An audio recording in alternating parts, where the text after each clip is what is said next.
Unaware his wife quietly funded his mother's business, he slapped her in front of everyone at his mother's birthday party. What she did next left them all in tears. He didn't just raise his voice, he raised his hand at the one woman who had been holding his family together in secret. Just hours before the slap that would shock a full birthday hall into silence, Emily Carter stood in the cramped back office of her mother-in-law's tiny gift shop, sorting through receipts and overdue bills. She wasn't the owner. She wasn't even asked. But for months, she had been quietly paying the rent, covering supplier debts, and saving the business from closing, without telling her husband, Ryan, or anyone in the family. Linda, his mother, cried on Emily's shoulder at night, begging her not to tell Ryan how bad things really were. "He can't see me weak," she said. So Emily became the invisible support, the silent helper behind every open door and stocked shelf. By evening, that same woman stood under soft lights at Linda's birthday party, surrounded by guests, a cake everyone thought was late, and a room full of watching eyes. One lie from Linda, one spark of old shame in Ryan, and everything Emily had done in love turned into a weapon pointed at her. In front of everyone, family, friends, and even a certain uninvited friend of a cousin named Chloe, Ryan's open hand met Emily's cheek. Gasps, phones recording, a wife staring, not at her husband, but straight at the mother she had saved. He thought she would break. He thought she would stay quiet like always. He had no idea what she had kept on her phone, or what she was about to do with it. Dear viewers, thank you for being here.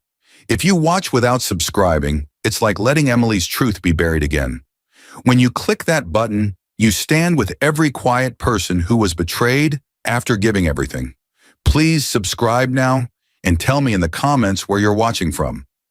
The sound of papers slamming against the desk snapped through the small back office like a sharp crack. Emily Carter, 32 years old, flinched even though she was the one who dropped them. Her hands were trembling, not from fear, but from the impossible weight she had been carrying alone. Beside her, Linda Carter, 58, her mother-in-law, stood stiff with worry as she watched receipts spill across the table. Linda owned a tiny handmade gift shop, a business she had run for more than 20 years. But now the shelves were half empty, customers were fewer, and the bills were stacked taller than the display racks in the front room. And standing in the middle of it all was Emily, a woman the world would have called soft, gentle, maybe even fragile. But what they didn't know was this: Emily came from nothing, inherited nothing, and survived everything. Her childhood was a long trail of rented rooms, coupons, and a mother who worked 3 jobs. When Emily turned 19, her mother passed away, leaving her only 2 things: a small box of old letters and the fierce belief that kindness was the greatest strength a person could have. Emily carried that belief into adulthood like armor. She worked her way through school, became a financial assistant at a small firm, and learned something else too. Always keep records, contracts, receipts, screenshots. Not for revenge, just to protect herself after seeing landlords and bosses twist stories. That's why when she married Ryan Carter, Linda's only son, she promised herself she would never be the reason a family broke. Even when Ryan struggled with steady work, even when he drifted between jobs, even when his pride refused help he desperately needed. Ryan had insisted early in their marriage that they keep some things separate with money. He handled most household bills from his own account. Emily kept her savings and paycheck in another, something he actually liked, because it meant he didn't feel watched. That separate account was the reason she could help Linda without Ryan seeing the missing money. So 5 months ago, when Linda's business started collapsing, Emily stepped in. Not because she wanted praise, not because she wanted control, but because she knew exactly what it felt like to watch everything you built slip through your fingers. The memory hit her as she bent to gather the receipts. 5 months earlier, Linda stood in the same back office, tears streaming down her face. She collapsed into Emily's arms, shaking. "It's all gone," she whispered. "I can't pay rent next month. I'm drowning." Emily remembered holding her, stroking her hair like a daughter might comfort a mother. She remembered the desperate grip of Linda's fingers, fearful, embarrassed, ashamed. She remembered promising, "I'll help you. I have savings." You don't have to tell Ryan. Linda had nodded into her shoulder, voice breaking. Please, don't tell him. He can't see me weak. Later that night, after Linda finally calmed down, Emily had done what she always did when money and promises mixed. She opened the Notes app on her phone and recorded a short voice memo of Linda explaining the help she was accepting.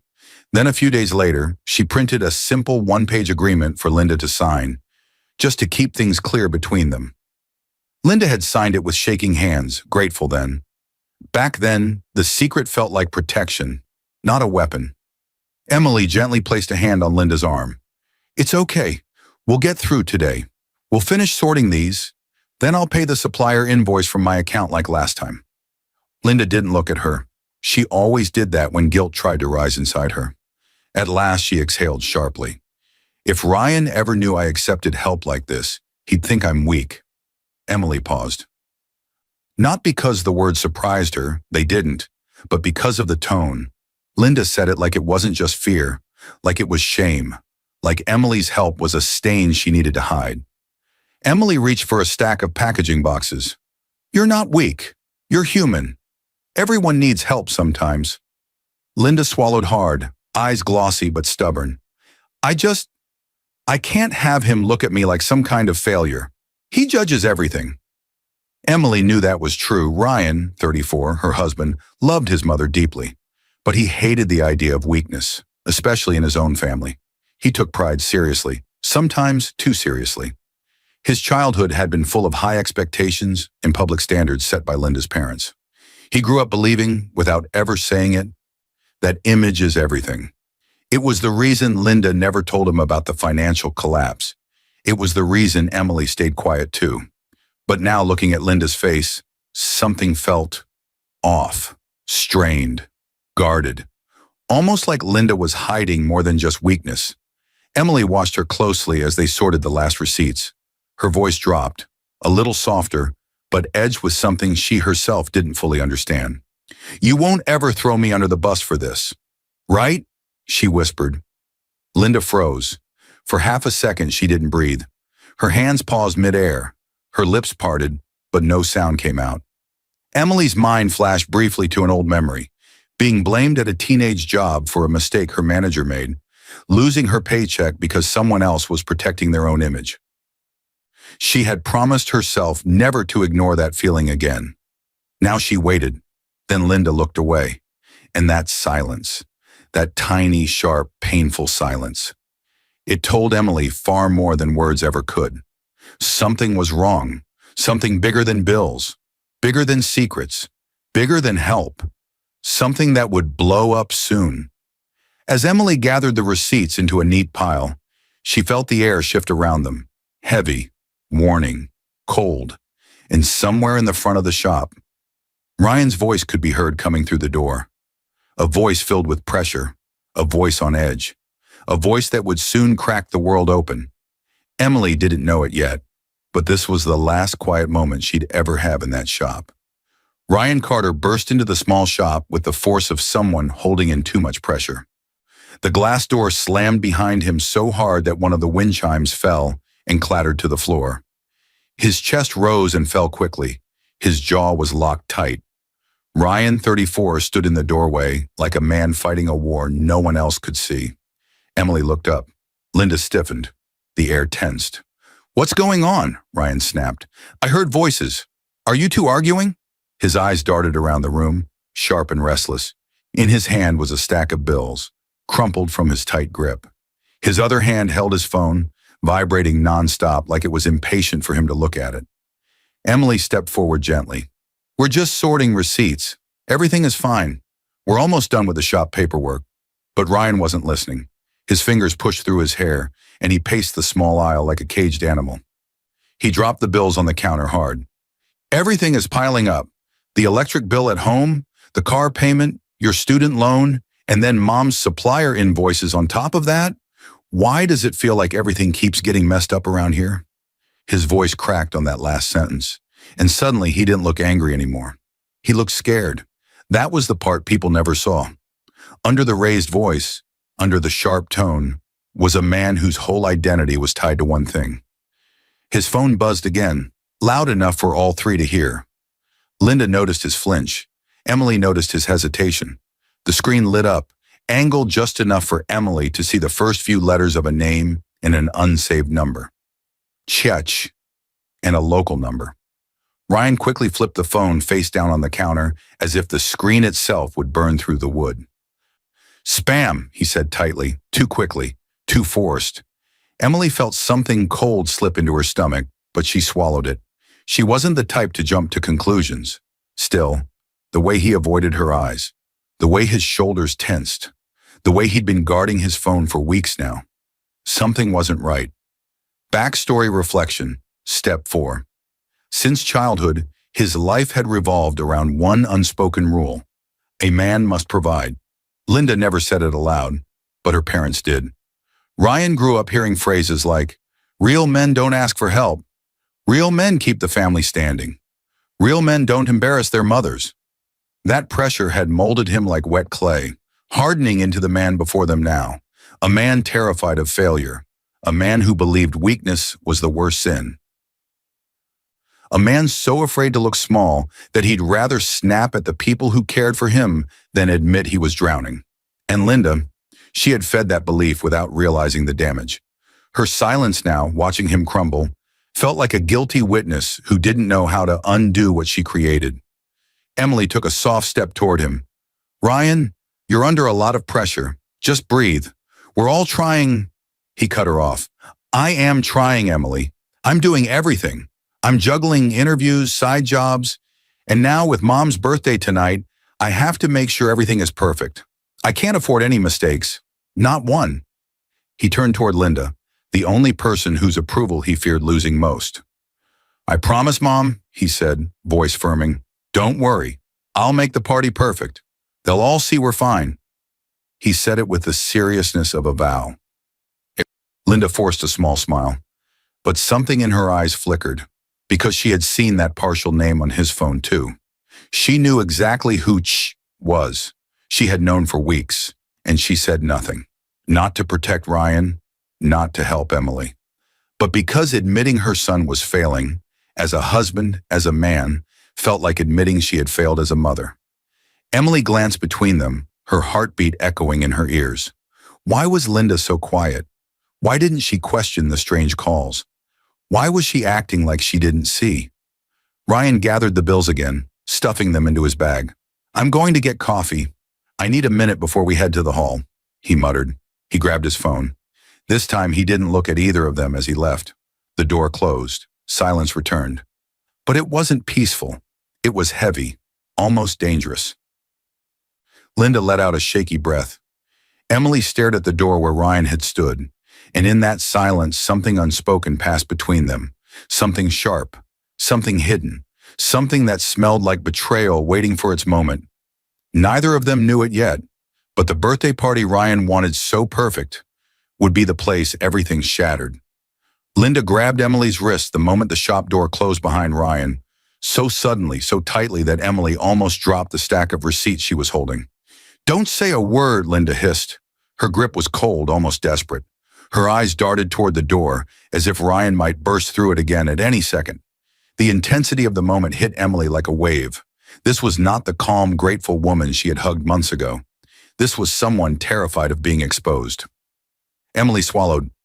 "Linda, what's going on?" Linda released her wrist but quickly pulled her toward the corner of the office, away from the front windows.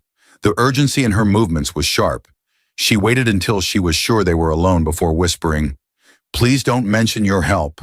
Not to anyone. I don't want them thinking you saved me." Those words stung, not because the secrecy was new.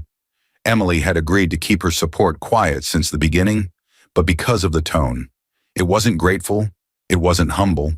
It sounded like fear and pride and something darker. Emily spoke gently. "I never planned to say anything. I just want you to be okay. The transfer for this month's rent is already scheduled." But Linda didn't relax. Instead, her voice softened into a painful practiced guilt.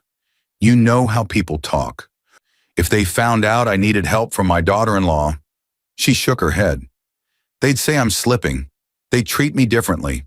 I can't live with that." Emily understood reputation.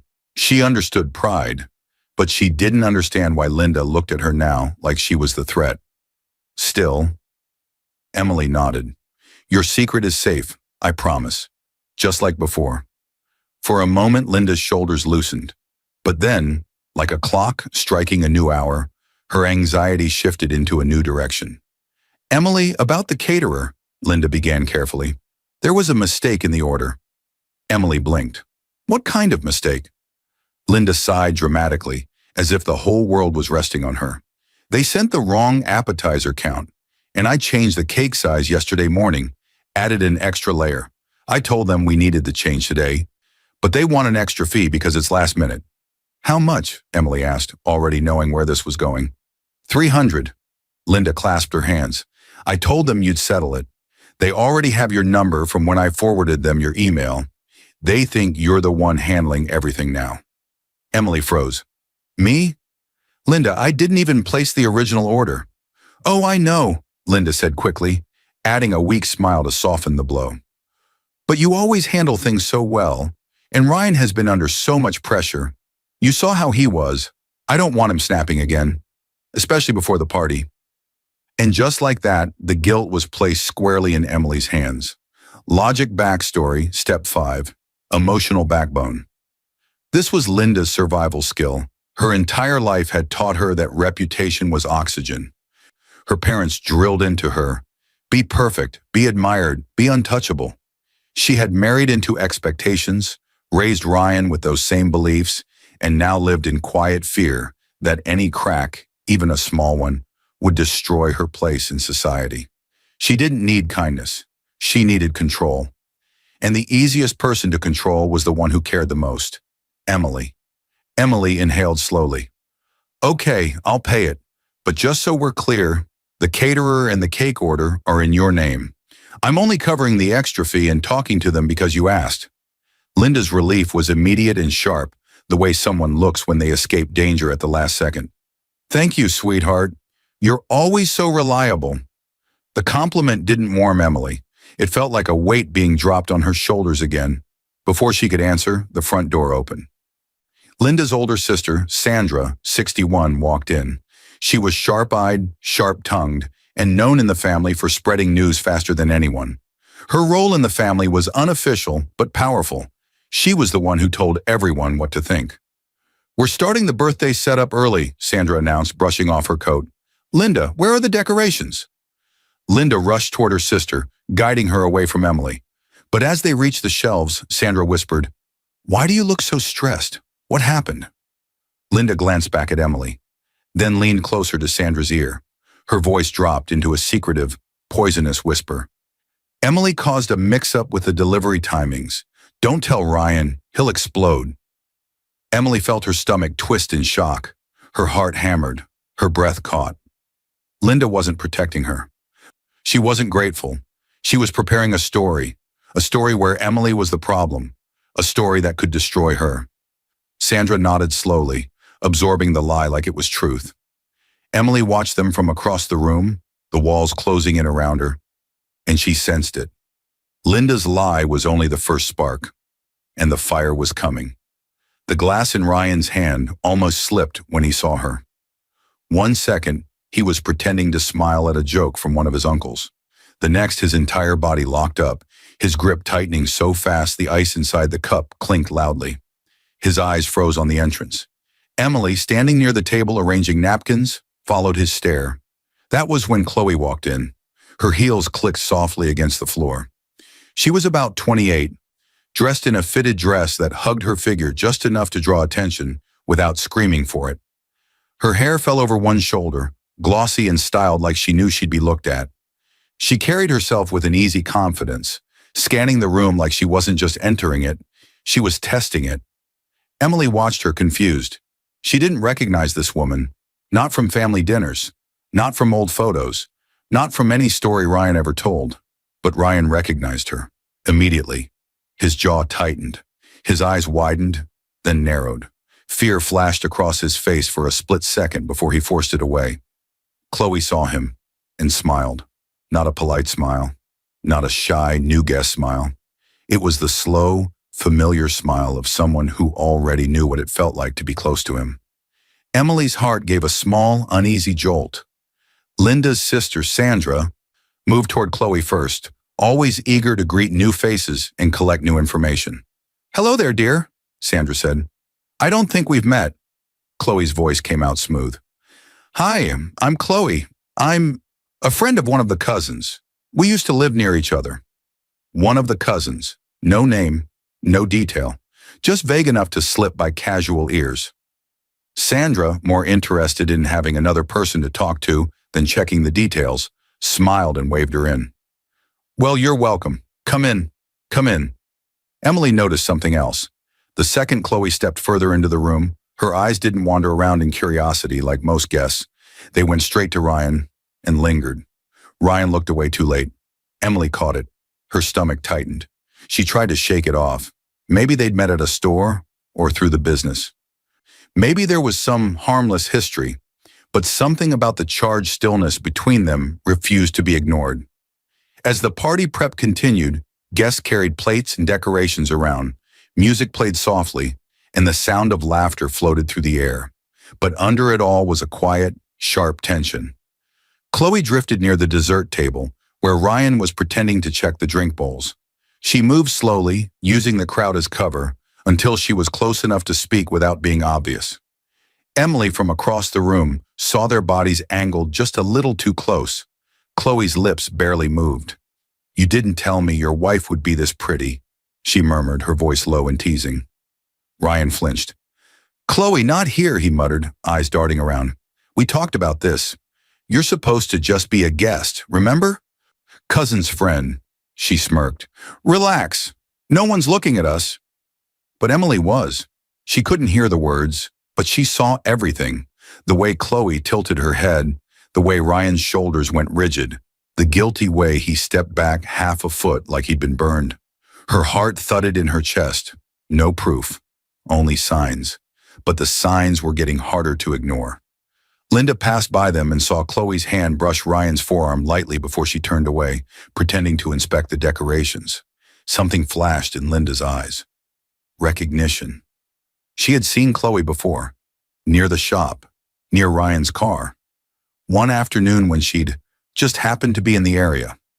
That day she'd watched from a distance as Chloe laughed at something Ryan said, standing too close, too comfortable. Linda had even walked over, smiled and said, "You're refreshing." Ryan needs friends who push him to be better, to Chloe, telling herself she was only being polite, not encouraging danger.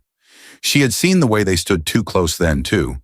But like every other truth that threatened her picture, perfect life, she pushed it down. Reputation first, questions later, if ever. She walked past them now without saying a word. Emily, still arranging the napkins, watched Chloe glide through the room, inserting herself into small groups, laughing at small jokes, always circling back with her eyes to Ryan. And Ryan? Ryan couldn't fully look away from her. He tried. He forced smiles with relatives. He answered questions about work. He checked his watch. But every few minutes, his gaze drifted to Chloe. Like a bad habit, he couldn't stop. Emily's chest ached with a quiet, growing fear. She remembered the message notification earlier, the half-seen name, the way Ryan had panicked and called it spam. Now that name had a face. Chloe, not just a random guest, not just a stranger, something more, something dangerous. As music played again and final touches were added for Linda's big entrance, Emily watched Chloe pick up a glass, lean against a far wall, and study the room like she was waiting for a show to start. Her eyes met Ryan's across the hall. She gave him a small, knowing nod, and from the way Chloe's lips curled into a quiet, pleased smile, Emily sensed it. This woman wasn't just here to celebrate. She was here to watch something fall apart. The shouting started before Emily even realized the room had gone silent. "Where is the cake?" A guest called from the center of the hall. Heads turned, eyes shifted. Voices murmured. The birthday tables were almost fully set, decorations hung, food arranged. But the main centerpiece of the party, the cake, was nowhere to be seen. A knot twisted in Emily's stomach. She checked her phone. She had the confirmation message from the caterer. Linda had forwarded the original order email to her that morning, after Emily paid the extra fee. The delivery window wasn't even over yet, but before she could say a word, Linda stepped forward, lifting her voice louder than all the guests. Emily insisted on handling the cake, she announced, shaking her head. I told her not to, but she just wouldn't listen. The room froze. Emily blinked, confused, hurt, stunned. Technically, Emily had handled the last-minute payment and the follow-up calls, but Linda spoke like Emily had taken over everything on her own. Linda's voice didn't shake. It didn't hesitate. It didn't sound unsure. It sounded practiced, prepared. A lie she was ready to tell the second she needed someone to blame. Emily opened her mouth. Linda, that's not... But Linda cut her off, sighing loudly for the guests to hear. I knew this would happen. This is why I said I should have handled things myself. The betrayal hit Emily like a slap she hadn't felt yet. Around the room, the whispers spread fast. Oh no! She messed up the cake? And the party is today? That's terrible. And then she saw Ryan. His face changed instantly. A flash of embarrassment, a flush of anger, a sting of humiliation that twisted his expression into something dark. That one sentence from his mother, just one, was enough to ignite everything inside him. Backstory logic, step 4. Ryan was raised under harsh eyes. Linda's parents, strict and cold, believed that shame was a teaching tool. Whenever young Ryan made a mistake in public, they humiliated him to teach him pride. If he dropped a glass at dinner, he was yelled at until he cried. If he stumbled over a word in front of guests, he was sent to his room for embarrassing the family. If he disappointed anyone, he paid for it. He grew up terrified of looking weak in front of others. Even as a man, that fear pulsed in him like a burning wound. And now in front of all these guests, his own mother was saying, "Your wife ruined everything." Ryan felt the walls closing in. What? What do you mean she insisted? He asked Linda, his voice tight. Linda placed a hand on her chest, acting wounded. I begged her to let me do it. But you know how she gets, thinking she can handle everything. She told the caterer she'd deal with all the changes herself. Another lie, another knife. Emily shook her head, stepping forward. Ryan, she's not telling the truth. The caterer... But he didn't want to hear explanations. He didn't want logic. He wanted the shame to disappear. And instead of calming him, Linda pressed the knife deeper. I'm sorry, son, she said softly, for the audience. I just didn't want your special day ruined. Ryan's cheeks reddened. His jaw clenched. The humiliation twisted through him like a flame reaching gasoline. Guests watched him, waiting for his reaction, judging, whispering, expecting the perfect son to fix his wife's mistake. Emily's heart pounded. She saw it, the childhood wound in his eyes opening like a fresh cut. She felt sick. And then she noticed Chloe across the room. Chloe, the woman Ryan thought he could hide. Chloe standing near the dessert table, pretending to chat with Sandra. Chloe, smirking. It wasn't a smile of kindness, or humor, or discomfort. It was the smile of someone who knew exactly what was about to happen. Someone who had seen this pattern in Ryan. Someone who had heard him complain about Emily. Someone who knew his weaknesses. Someone who wanted this explosion. Emily's breath hitched. She looked at Ryan, at the way his hands curled into fists, at the way his lips trembled, at the way he stared at her like she was the source of his deepest shame. The cake arrived at that exact moment, carried in by the delivery driver, perfectly intact, right on schedule. But no one cared. The damage was done. Linda played the victim in front of everyone. Ryan's pride had taken a public hit. Guests were watching. Whispers filled the air like smoke. Emily reached out gently. Ryan, let me explain. His eyes snapped to hers with a look she had never seen before. A look that made her blood run cold. And in that moment, Emily sensed it. The storm she feared was no longer coming. It had already begun. The moment the cake box touched the table, the room exploded. Not with cheers, but with tension sharp enough to cut the air. The delivery driver placed the large white box down gently, smiling as he adjusted his cap. Sorry for the wait. Traffic was heavy. Emily exhaled in relief. Finally, the cake was here. Perfect. Untouched. Right on time. just like the confirmation message on her phone had promised. She turned toward Ryan with soft hope in her eyes. See? They were just delayed. Nothing was wrong. The caterer followed the timing we agreed on. But Ryan was not looking at the cake. He wasn't looking at the driver. He wasn't looking at anything except the floor, chest rising and falling with short, angry breaths. The guests murmured. Their voices were quiet but cruel, like tiny knives cutting the air. Linda walked up behind Ryan, placing a hand on his shoulder, gentle on the outside, but her fingers curled with intention. And then she leaned in. Her voice was low, poisonous, precise. She wanted you to look foolish. Ryan froze. The lie sank into him instantly, like ink spreading through water. He lifted his head slowly, eyes locking on Emily. Something in him snapped, clean, sharp, and dangerous. Not because he hated her, but because humiliation had always been his deepest wound. And tonight, his mother had just sliced it open in front of an audience. Emily took a small step toward him. "Ryan, I didn't." But he was already moving. He stormed across the room, steps pounding the floor louder than the music. Guests froze mid-sentence, watching him barrel toward Emily like a man pushed over the edge. Emily barely had time to gasp when he grabbed her arm. His grip was forceful, fingers digging into her skin. "Why?" he demanded, voice trembling with fury. "Why embarrass me like this? Why make me look like a fool in front of everyone?" Emily shook her head, tears rising but not falling. "I didn't. I swear. I didn't. Your mom knows the—" Slap! The sound cracked through the entire hall like lightning. Gasps filled the room. A woman dropped her glass. Someone whispered, "Oh my God!" Emily's head jerked to the side. Her cheek burned instantly, hot and stinging. But she didn't stumble. She didn't cry. She only stood there, eyes wide, heart pounding so loudly she could feel it in her throat. Her gaze lifted slowly, past Ryan's shaking hand, past the shocked guests, and straight to Linda. Linda's eyes flickered. Shame, guilt, fear of being exposed. But she said nothing. Nothing to defend Emily. Nothing to stop Ryan. Nothing to correct the lie she had planted. She looked away. That betrayal hurt Emily more than the slap. This woman she had helped for months. This woman she carried through her worst nights. This woman she protected with her own money had just watched her get struck because of a lie she herself created. Emily touched her cheek lightly.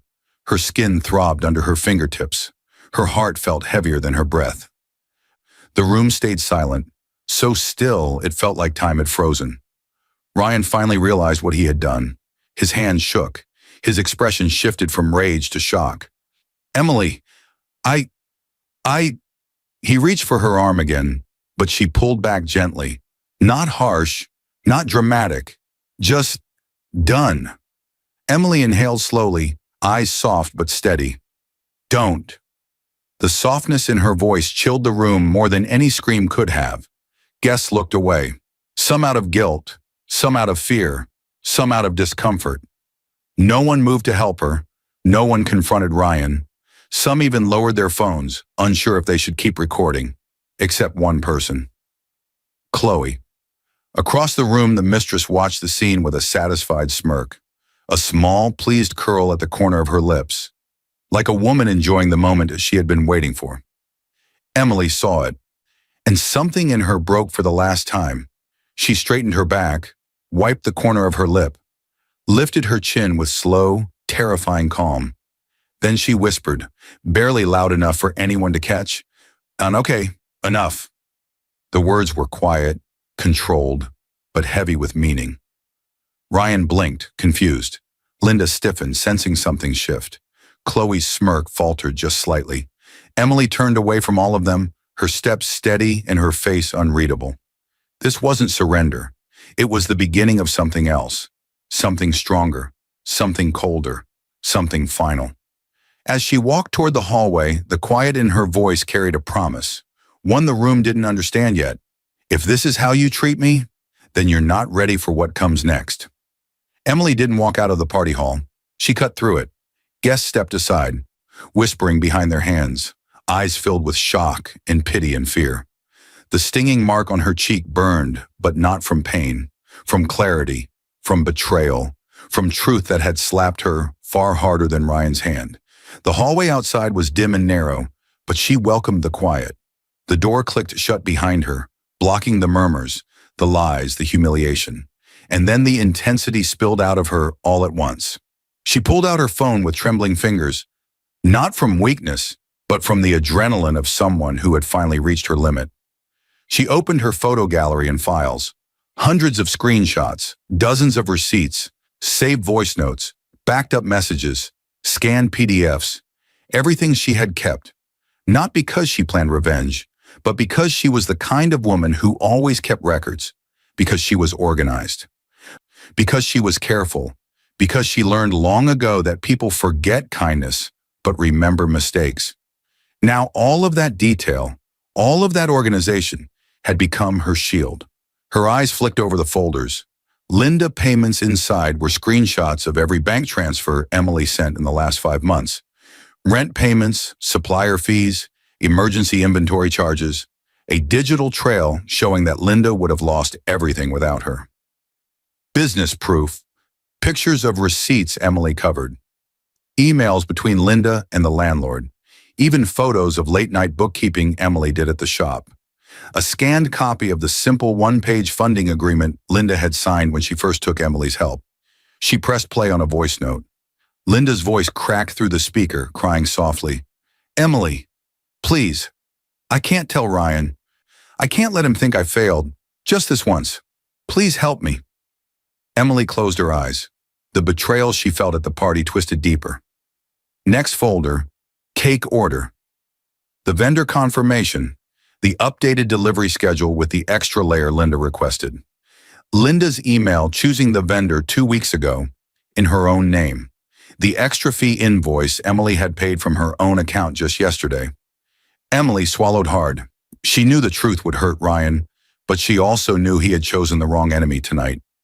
Her hands moved steadily, opening the next folder. Ryan plus Chloe. Her stomach tightened. She hadn't wanted to know the truth, hadn't wanted to believe her husband could betray her. But the late nights, the sudden phone habits, the flashes of a name she never heard. One afternoon when Ryan had left his phone on the kitchen counter, she had seen enough notifications from one number to trust her instincts. When the distance between them grew, she stopped gaslighting herself and quietly pulled a backup of his message history from their shared cloud account, not to trap him, but because she was tired of doubting her own instincts. Messages appeared, flirty, secretive, emotional. Then the one from earlier tonight. "Can't wait to see you, even with your wife around." Emily's jaw clenched. She inhaled deeply, slowing her heart, grounding herself. This wasn't the moment to cry. This was the moment to think. The hallway light flickered above her, humming softly. The noise reminded her of who she was before all this. Careful, patient, forgiving. But forgiveness had limits, and she had reached hers. She scrolled through the last folder. Emergency file. A single PDF at the top. Business funding agreement, Emily Carter. Signed by Linda. Acknowledging the loans, acknowledging the help, acknowledging the truth. Linda had forgotten she signed it on a night when she was desperate, crying, and grateful, before pride took control. Beneath it was another document, saved weeks ago when Emily made the hardest phone call of her life, the draft divorce papers her lawyer had emailed for her review. Emily took a slow breath. Her reflection in the dark hallway glass looked nothing like a victim. She looked like someone ready. Her thumb hovered over her contact list, then pressed a name saved simply as Lawyer Daniel. The line rang once, twice. A male voice answered. Calm, professional. Someone the viewer had not met yet, but his tone suggested he knew exactly who Emily was and what she was capable of. "Emily," he asked, "did it happen?" Emily didn't hesitate. "It's time," she said, her voice quiet and steady. "Bring the envelope to the hall. Same address I gave you last week." A pause. "Yes, ma'am, I'm nearby. I'll be there in 10 minutes. He had insisted on being on standby tonight after she explained the situation and the party location. "In case you decide you're done," he'd said. Emily ended the call. Her fingers loosened around her phone. Her face, once hurt, shifted into something unreadable. And as she slid the phone back into her purse, she whispered to herself, "Let them finish their party. It's the last calm moment they'll ever have." 10 minutes later, a soft knock sounded at the side entrance of the hall. Emily opened it to find Daniel's assistant, smartly dressed, carrying a slim envelope and a small HDMI phone adapter in his hand. He spoke quietly. "Your lawyer said you might need to show some things. I already spoke with the hall sound guy. Your phone can plug straight into their system." "Thank you," Emily replied. She took the envelope and the adapter, held them for a moment, then exhaled. "Let's end this." He nodded once and stepped back, letting her re-enter alone. The double doors slammed open so hard that half the room jumped. Emily walked back in, not shaking, not crying, not wounded, calm, steady, composed in a way that made the entire space shift. The music faded as someone fumbled with the speaker. Conversations cut off. Every pair of eyes, curious, nervous, guilty, turned toward her. Chloe stiffened first. Her bright smile fell. Her cheeks lost color. Her fingers gripped her purse strap like she could hide behind it. Linda across the room turned pale. All the pride she wore earlier drained from her face. She clutched the edge of a chair as if her legs threatened to give out. Ryan inhaled sharply. He stood straighter, trying to regain control, acting bold again, as if what happened minutes ago was something he could justify if he spoke loudly enough. Emily ignored them all. She stepped into the center of the room with the slow confidence of someone who had already decided how this night would end. "I want to give a toast," she said, her voice clear and steady. The room froze. Chloe's jaw twitched. Linda grabbed a napkin with trembling fingers. Ryan narrowed his eyes. "Emily, this isn't a good—" She raised her hand gently, silencing him. "No, it's the perfect time." Her tone wasn't angry, it wasn't emotional, it was controlled, like a woman who had already won.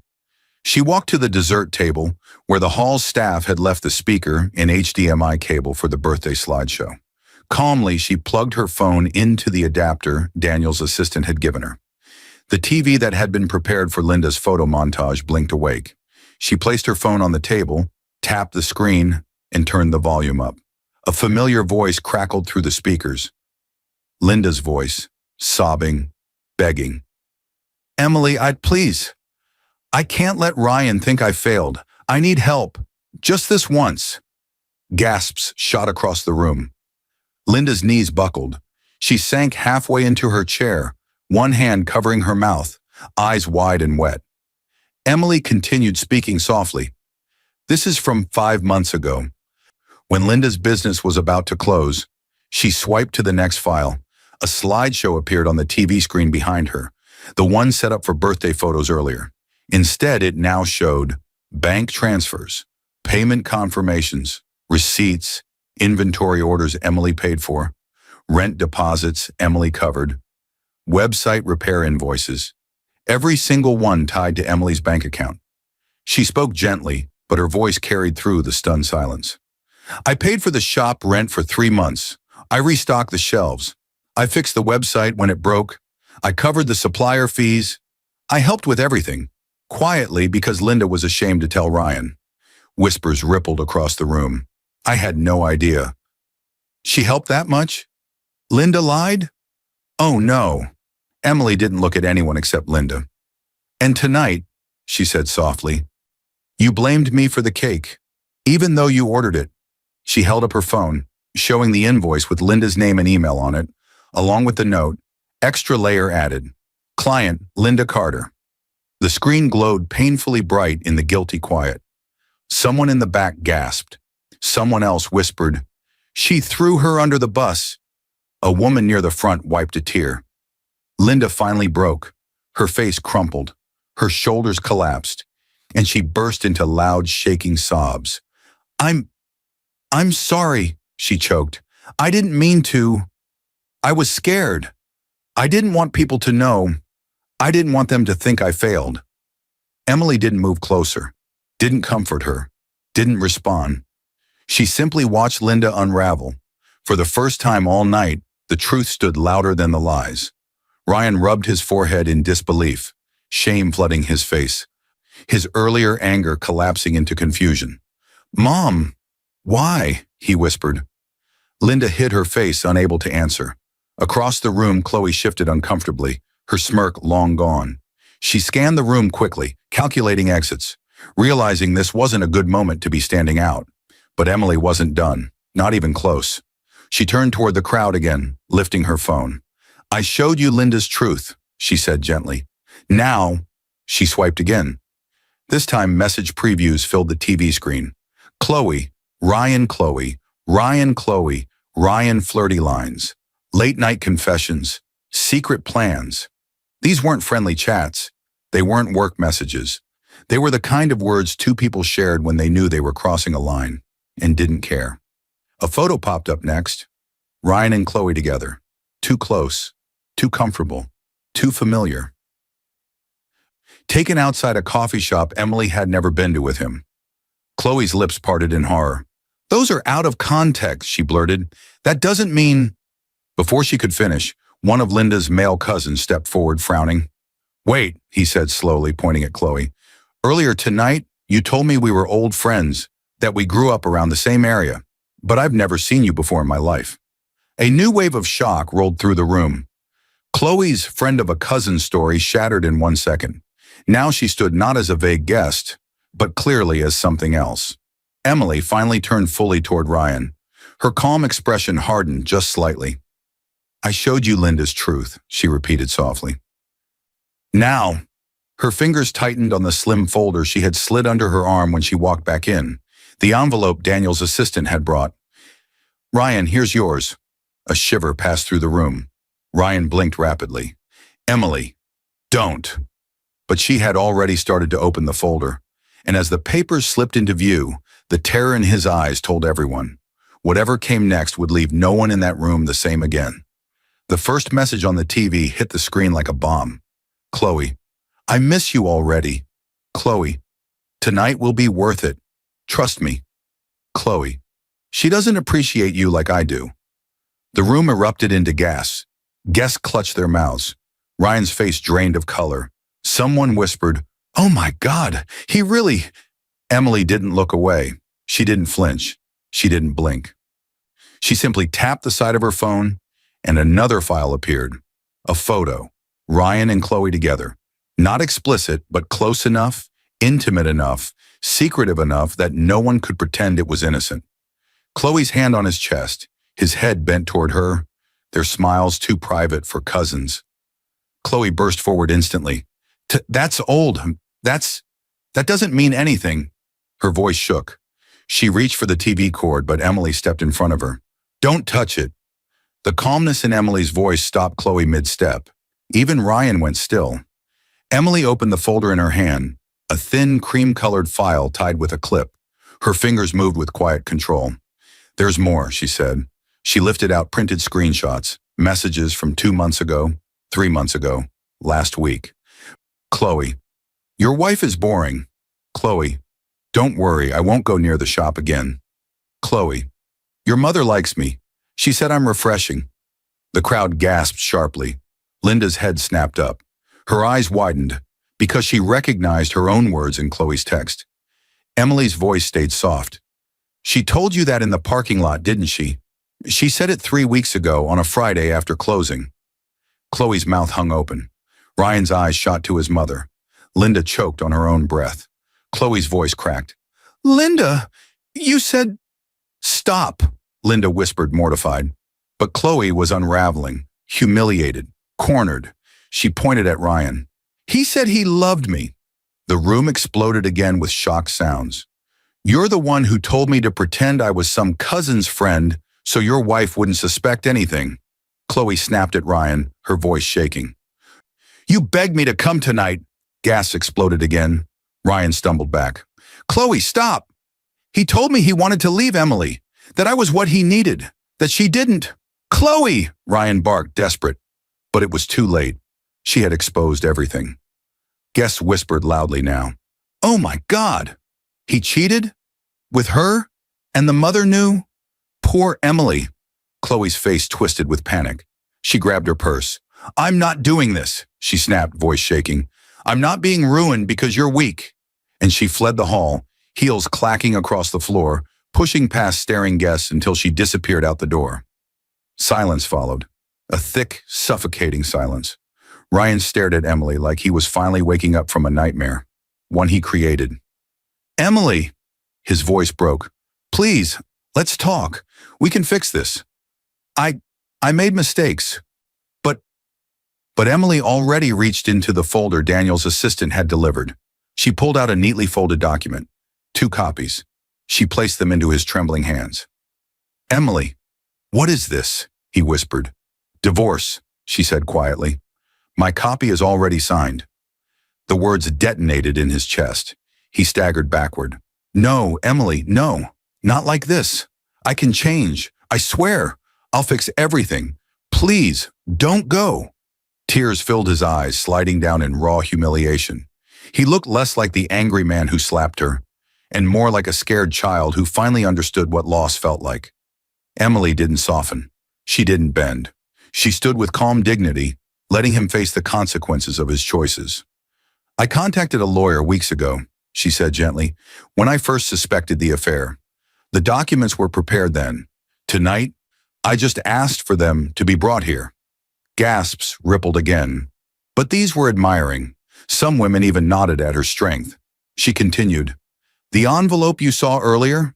That was my lawyer delivering the final paperwork. The only thing missing was your signature and my decision." Ryan covered his face with his hands, sinking to his knees. "No, Emily, please, don't do this. Don't leave me." His voice cracked in front of everyone. He was shattered, utterly broken. Emily stepped back, not out of fear, but out of firm emotional boundary. And then Linda, the same woman who lied, used her, allowed her to be slapped, fell to her knees. She grabbed the hem of Emily's dress, hands shaking violently. "Forgive me," Linda sobbed. "Please, Emily. I was scared. I didn't want to look weak. I didn't mean for it to go this far.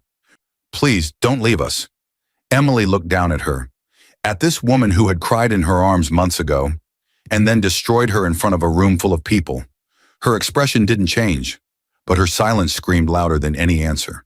And as the room held its breath, waiting for Emily's response, she stepped back, so quietly, so calmly, that everyone knew her next words would decide the fate of the entire family.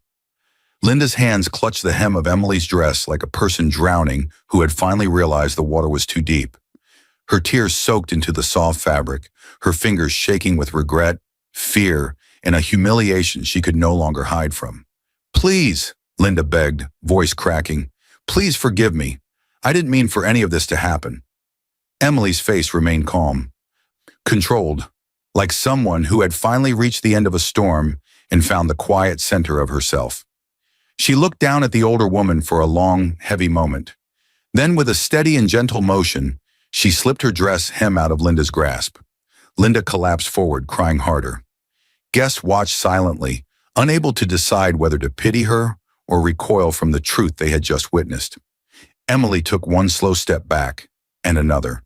Then she turned to the room, her chin lifted, her shoulders squared, her dignity intact despite everything thrown at her.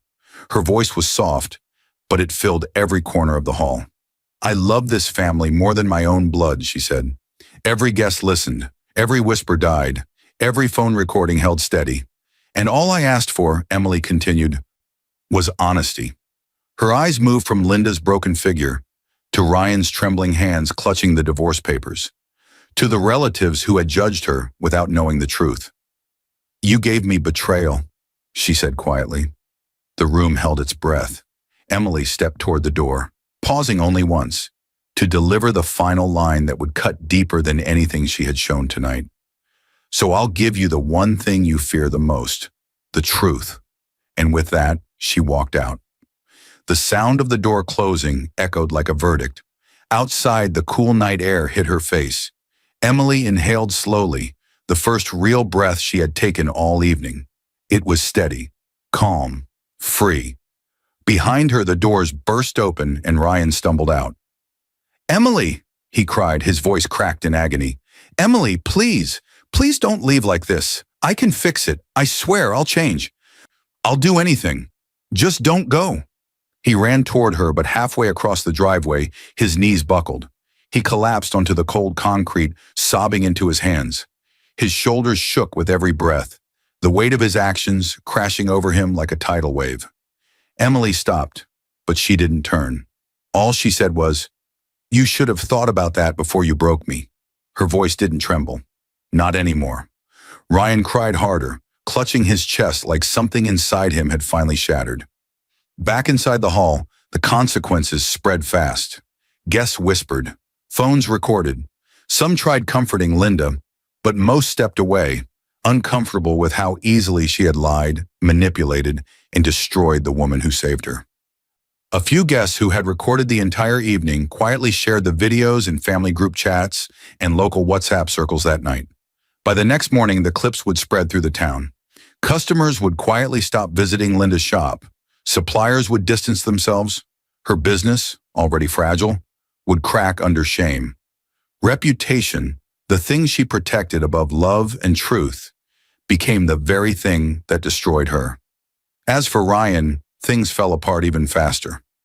Chloe blocked his number within an hour. She refused to speak to him, afraid the scandal would stain her name. She denied everything publicly, saying she barely knew him, calling the messages misunderstood jokes to anyone who asked. When his workplace heard about the public scene, through those same local videos, they put him on temporary leave to review conduct, not wanting their company name attached to the drama. He spiraled quickly, alone, ashamed, friendless. His mother avoided his eyes. His mistress abandoned him. His marriage ended in front of witnesses. His reputation shattered. And every night he replayed that moment in his mind. The slap, the lies, the betrayal. And wished he had listened, wished he had trusted, wished he had seen Emily for who she really was. But regret always comes after the damage is done. Emily, however, did not crumble. She rebuilt herself quietly. She moved into a small but peaceful apartment, reopened her savings, focused on her career and on clients who respected her skills with numbers and organization, took time for therapy, journaling and long walks alone, letting the pain leave her body piece by piece.